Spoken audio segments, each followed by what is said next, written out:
मौत के बाद क्या होता है? ये एक ऐसा सवाल है जो हम सबको कभी ना कभी परेशान करता है। तो चलिए, आज एक खास इस्लामी आलिम के नजरिए से समझने की कोशिश करते हैं कि मौत के ठीक बाद हमारी असल शख्सियत के साथ होता क्या है। देखिए, आमतौर पर यह माना जाता है कि कब्र में सजा होती है, सवाल जवाब होते हैं, पर क्या ये बात पूरी तरह से सच है या फिर असलियत इससे कुछ अलग है? चलिए आज इसी सवाल की तह तक चलते हैं। तो इस पूरी बात को समझने के लिए हम इन 5 पड़ावों से गुजरेंगे, मौत के बाद के सवाल से लेकर पहले दिन के फैसले तक। ज्यादातर लोगों के जहन में कब्र का मतलब एक खाली जगह है, जहां जिस्म को दफनाया जाता है और जो कुछ भी होता है वहीं होता है। लेकिन क्या ये समझ अधूरी है? क्या असल कहानी हमारे जिस्म से, हमारे शरीर से कहीं आगे की है? इस नज़रिए के हिसाब से कब्र शब्द तो हम सिर्फ एक आदत की वजह से इस्तेमाल करते हैं। क्यों? क्योंकि हम मुर्दों को दफनाते हैं। मतलब असल मुद्दा वो गड्ढा नहीं है जिसे हम कब्र कहते हैं, बल्कि कुछ और ही है। और देखिए, कितनी दिलचस्प बात है कि शरीर के साथ क्या होता है, इससे कोई फर्क ही नहीं पड़ता। उसे चाहे दफनाया जाए, जला दिया जाए या समंदर में बहा दिया जाए, असल प्रक्रिया तो जिस्म के साथ हो ही नहीं रही है, वो तो कहीं और ही चल रही है।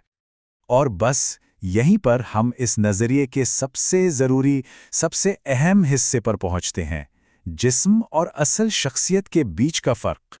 तो यहां से ना 2 अलग-अलग सफ़र शुरू हो जाते हैं।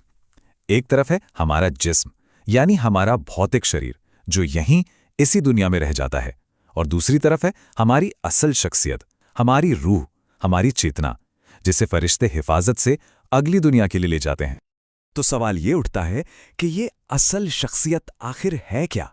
ये हमारी चेतना है, हमारी रूह है, ये वही मैं है जिससे अल्लाह बात करता है, दुनिया में आने से पहले भी और मौत के बाद भी। तो फिर मौत के बाद जो पहला सवाल जवाब होता है, वो कैसा होता होगा? इसको समझाने के लिए ना एक बहुत ही मज़ेदार और आज के ज़माने की मिसाल दी गई है।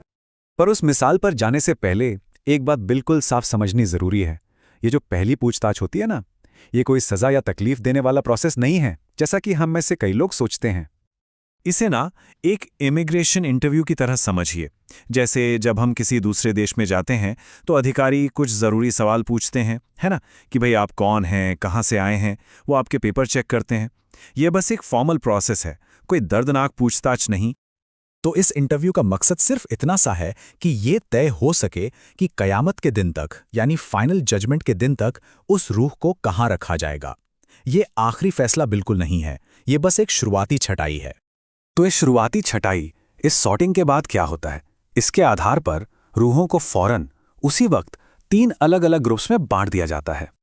और ये बंटवारा ना पहले दिन ही हो जाता है। 3 रास्ते खुलते हैं। एक, नेक लोगों के लिए, जिन्हें फौरन इनाम का एहसास होने लगता है, जैसे कोई खूबसूरत ख्वाब देख रहे हों।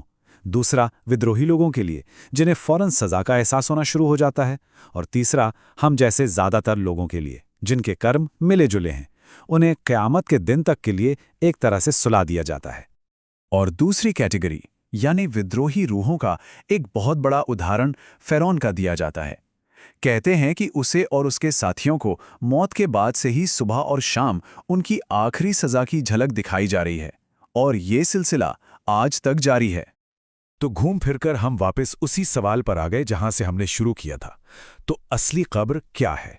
जिस्म के लिए एक मिट्टी का गड्ढा या रूह के लिए एक आध्यात्मिक हालत? ये एक ऐसा सवाल है जो हमें ये सोचने पर मजबूर करता है कि मौत के बाद की दुनिया हमारी इस दुनिया की समझ से कितनी ज्यादा अलग और गहरी है।